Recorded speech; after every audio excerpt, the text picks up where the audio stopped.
Ok, je m'appelle Waters Nadine Zambo, la présidente de la fondation FNNW, la promotrice de l'école des Amis de Daniel. C'est une école spécialisée qui s'occupe des enfants avec autisme et le TND, qui veut dire le trouble du neurodéveloppement.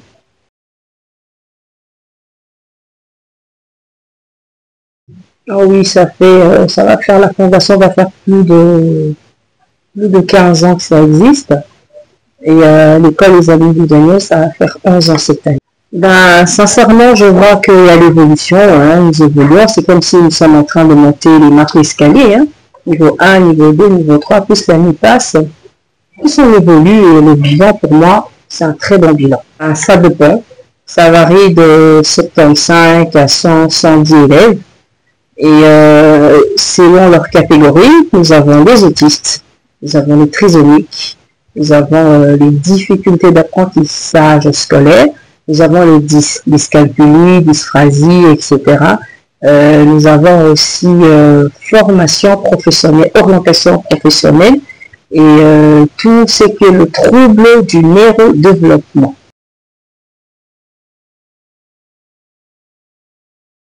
Ben, je suis pas la seule école, il y a beaucoup de centres qui sont ouverts, hein. Il y en a beaucoup qui continuent à s'ouvrir. Et les formations, c'est vrai que j'ai eu plusieurs formations en Europe. Et ça a commencé d'abord avec mon fils, hein. Mon fils, c'est lui qui s'appelle Daniel, il est autiste. Et c'est Daniel qui m'a vraiment stimulé, c'est Daniel qui a demandé, hein, il m'a demandé de créer cette école. C'est vrai qu'il était encore petit. Et quand on devait retourner ici à Kinshasa, il y a plus de 15 ans, c'était très difficile de trouver des centres et des écoles qui les éduquaient. Il y avait très peu. Maintenant, il y en a beaucoup et un peu partout. Et en tant que pédagogue de formation, je me suis dit pourquoi pas créer une école pour les enfants autistes. On n'est pas encore arrivé à ce niveau que l'autisme soit bien compris parce qu'on est encore dans le déni. Il y a beaucoup de parents qui sont encore dans le déni. Et puis beaucoup de stigmatisation, du genre que ce sont les enfants sorciers, ce sont les enfants qui ne servent à rien, ce sont les enfants que les parents ont utilisés dans le monde éternel pour les fournir ou bien travailler. Et c'est un sujet, c'est vraiment un sujet dégoût, c'est un sujet que les parents n'aiment pas, tabou, que les parents n'aiment pas, la plupart, hein, je généralise pas, la plupart n'aiment pas en parler parce que c'est un sujet de honte en fait. Hein, vous voyez, l'autisme n'est pas très bien connu, on continue les centres et nous continuons à faire, à parler, nous continuons à sensibiliser et même à travers vous les médias, pourquoi pas. Et voilà, c'est comme ça on se bat pour vraiment bien faire connaître l'autisme, peu importe leur cas. Il faut qu'ils doivent, comme je dis toujours, l'autonomie, notre objectif.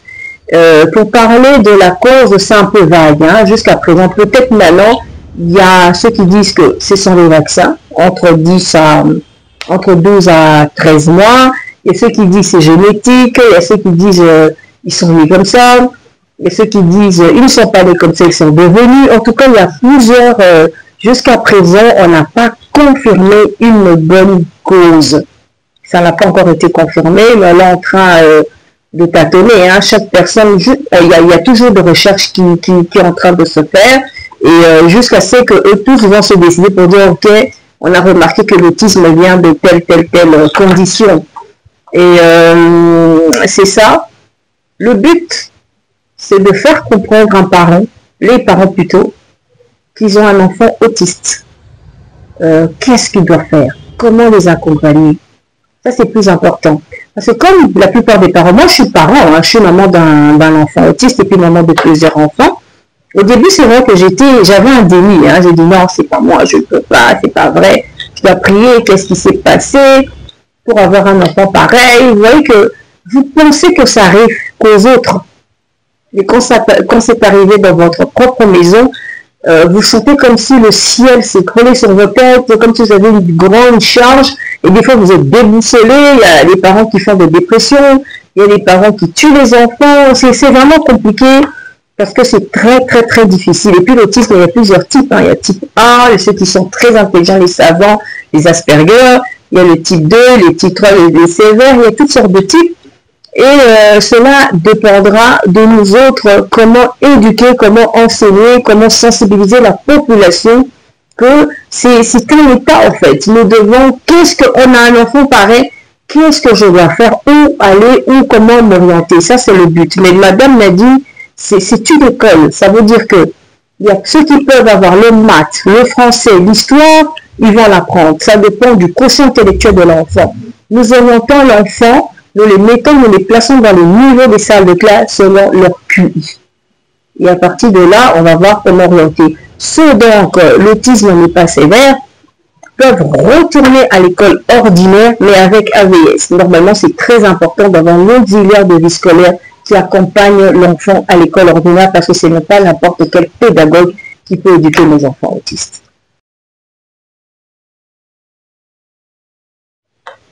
Ben, normalement, comme on dit toujours chez nous, l'éducation est très importante. Nous, on éduque l'enfant. Quand un enfant arrive, passe par des consultations. Consultation psychologique, consultation pédagogique. Il va passer par des consultations pluridisciplinaires pour pouvoir diagnostiquer l'enfant, être sûr que cet enfant est autiste. Et à partir des consultations, nous allons connaître le quotient intellectuel de l'enfant, quel niveau placer l'enfant. Il faut savoir que chaque salle de classe est composée de pédagogues, de psychologues, des assistants ainsi que des aides. Une salle de classe. Et à partir de là, on établit un horaire individuel personnel. En fait, l'horaire est personnalisé selon le QI de l'enfant, comment il évolue. Si c'est bon, on trouve qu'on a observé l'enfant, l'élève, et on trouve qu'il peut rester dans ce niveau, on le garde. Au cas où l'enfant évolue, on le monte de niveau. Et le niveau de salle de classe, c'est vrai, est composé, chez nous, il vient à partir de 2 ans et demi, et le plus âgé à 43 ans. 43 ans qui est le plus âgé, maintenant il travaille, il est fort en informatique, il nous tape les lettres, en tout cas, il a été formé en informatique. Mais pour le moment, quand à la fin on ne sait pas retourner à l'école ordinaire avec l'AVS, on les garde ici, et arrivé à l'âge d'adolescent bien sûr, on l'oriente en professionnel. On regarde qu'est-ce qui est bon pour tel enfant, qu'est-ce qui est bon pour X, pour Y, pour Z.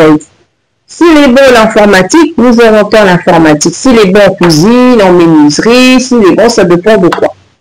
En esthétique, en électricité, ça dépend de l'enfant. On oriente l'enfant.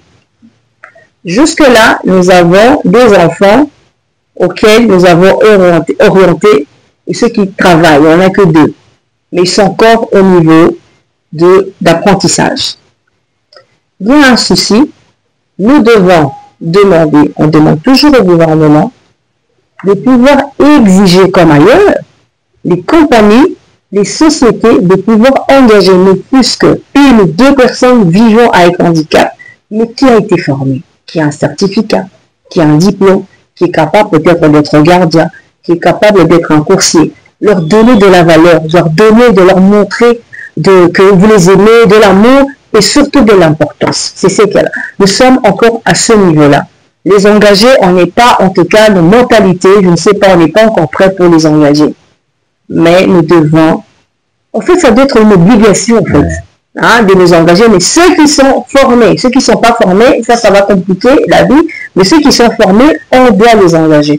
Moi, j'ai quelques-uns qui commencent déjà à travailler ici, et maintenant, il faudra faire sortir et montrer que les autres, ils sont aussi capables d'aller travailler chez les autres et leur donner de la valeur, de l'importance et surtout de l'estime.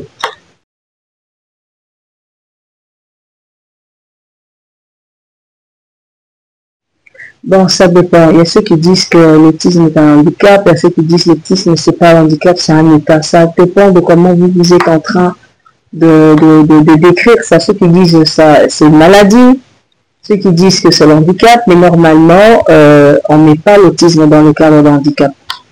C'est comment ça se passe. Mais il y a ceux qui le mettent dans le cadre d'un handicap, il y a ceux qui ne le mettent pas. C'est encore un sujet là qu'on est en train de débattre. Oui, le défi au quotidien, c'est d'abord leur sécurité. Il y a ceux qui ne connaissent pas le danger. Ils doivent être sûrs qu'ils sont en sécurité. Parce qu'ils peuvent, ceux qui peuvent ouvrir la porte, ils partent, ils courent, ils ne savent pas, je dois m'arrêter. Et ceux qui ne savent pas que quand on klaxonne, je dois arrêter, je ne peux pas traverser. La première chose, c'est la sécurité. Et la deuxième chose, c'est de l'amour. Et la troisième chose, c'est l'éducation. Ça, c'est très important. Accompagnement des parents, on le fait aussi. Et surtout l'accompagnement des nouveaux. Vous savez, ces derniers temps, il y a des parents qui sont tellement occupés, maman et papa travaillent, ils n'ont plus le temps. On fait l'accompagnement de nouveaux en ligne là. Comment les rendre autonomes? Parce que l'autonomie est notre objectif. Et vous n'êtes pas obligé tout le temps les aider à... Non, les faire à leur place. Il faut les accompagner, comment il faut s'habiller, comment il faut se laver, comment je dois porter mes chaussures. Et là, ça aide l'enfant à devenir autonome. C'est très important. Parce que si vous faites vous faites tout pour lui, le quotient intellectuel va prendre ça comme dit ça. Elle dit, ok, c'est normal, on doit m'habiller. Mais non, vous devez dire au cerveau, on s'habille seul. On mange seul. Ça, c'est très important. Ça, c'est l'éducation. On accompagne les parents, bien sûr. Il y a des parents qui ont besoin d'être accompagnés. Il y en a qui font des recherches eux-mêmes. Cela dépend d'un parent à un autre. Ah, mais cela, c'est vraiment pas un souci. Hein. Vous êtes le bienvenu à pouvoir poser des questions et pourquoi c'est trop fait. Mais en tout cas, pour le moment, nous sommes en Danemark. Ce n'est pas facile. On n'a pas encore des extensions. Bientôt, on aura des extensions. Je suis tellement derrière eux et tellement stricte que cela n'est pas facile. Et voilà, Madame Raïssa, en tout cas les enfants autistes vous invitent à venir visiter l'école Les Amis de Daniel, vous êtes les bienvenus. Et toute personne, hein, les personnes de bonne volonté, les personnes qui veulent venir nous visiter, on va essayer, je pense d'ici là, organiser une journée porte ouverte hein, pour la visite de l'école. Et au gouvernement, sincèrement, nous avons besoin d'aide. Hein. Il y a beaucoup d'enfants autistes. Moi, quand je dis toujours l'autonomie est notre objectif, je pense à leur avenir. L'avenir ne se limite pas seulement ici à l'école. Je pense qu'est-ce qui va se passer après. Les parents ne sont pas éternels. Un jour, nous serons fatigués, on va tous y passer, on va mourir. Qu'est-ce qu'ils deviendront si nous ne les orientons pas maintenant, si nous ne les accompagnons pas? Au gouvernement de pouvoir créer des écoles dans la République démocratique du Congo. C'est vrai que je fais le tour des fois, je vais dans les provinces, que le gouvernement puisse créer des écoles qui vont éduquer ces enfants. Ils sont capables. C'est juste qu'il faut oser. Et quand vous voyez que oh non, c'est un problème mental, c'est un problème de handicap, quand on vous montre, regarde-moi, je peux vous pointer du doigt, je dis, regarde, je peux pointer et dire, regardez-moi cette personne handicapée. Déjà, rien que le cerveau va voir le physique. On ne va pas penser au mental. Quand je dis le T1D, à part les autistes, c'est le trouble du neurodéveloppement. Tout ce qui a à voir, qui ont des petits soucis avec les neurones, avec le cerveau. Alors, c'est très négligé. Je demande au gouvernement de pouvoir ouvrir beaucoup de centres et ainsi des écoles pour les accompagner et qui vivent comme tous citoyens congolais qui ont droit à la scolarisation. C'est ça votre mot de la fin? Oui. Pour mot de la fin, j'allais dire ceci. Je suis maman d'un enfant biologique autiste. Je suis maman de plusieurs enfants autistes. Je me dis, on m'appelle souvent la maman des autistes. Ce n'est pas facile. Je vais encourager les parents, hein, les tuteurs, ainsi de suite. Ça n'a pas été facile pour moi d'accepter. Je suis passée par là. Ça a été très difficile. Alors, ceux qui sont en train de passer des moments de dépression, des moments, comment on appelle, qui sont dans les faiblesses, de moments pas bien du tout. Madame Nadine est là. Vous voulez parler avec moi, conseil, je suis là, on s'encourage, on va s'encourager pour dire, ok, on accepte, j'ai un enfant pareil, qu'est-ce que je dois faire pour lui? Ça, c'est très, très important. La plupart des parents, les familles se divisent. Les belles familles s'accusent entre elles. Ça veut dire que non, c'est la faute du mari. Non, ça vient de la femme. Peu importe le cas. Est-il possible de scolariser, d'éduquer l'enfant qui est là, qui n'a pas demandé de naître? C'est son devoir à les éduquer, à les scolariser, les accompagner ainsi que les orienter. Je suis disponible, sincèrement. Il faut arrêter tous ces accusations, hein, ceux qu'ils accusent. Ce n'est pas bien. Moi, je vous encourage. Venez me voir. On va parler ensemble. Et je vais demander aussi aux écoles ordinaires de pouvoir, ne fût-ce qu'accepter quelques enfants qui peuvent être avec eux en inclusion. Il y a ceux qui peuvent rester avec eux en inclusion et ceux qui doivent rester à l'école ordinaire.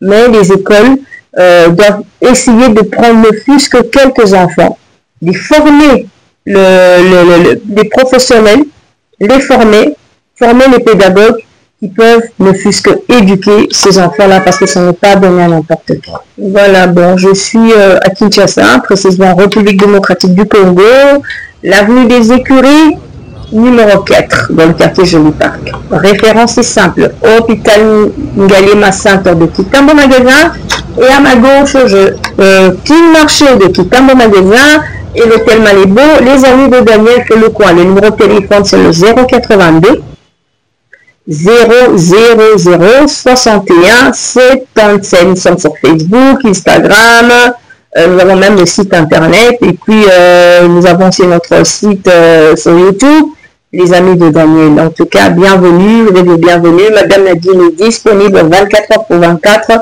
pour les parents qui veulent en savoir plus, connaître plus, et surtout ceux qui sont en détresse. Je suis là pour vous.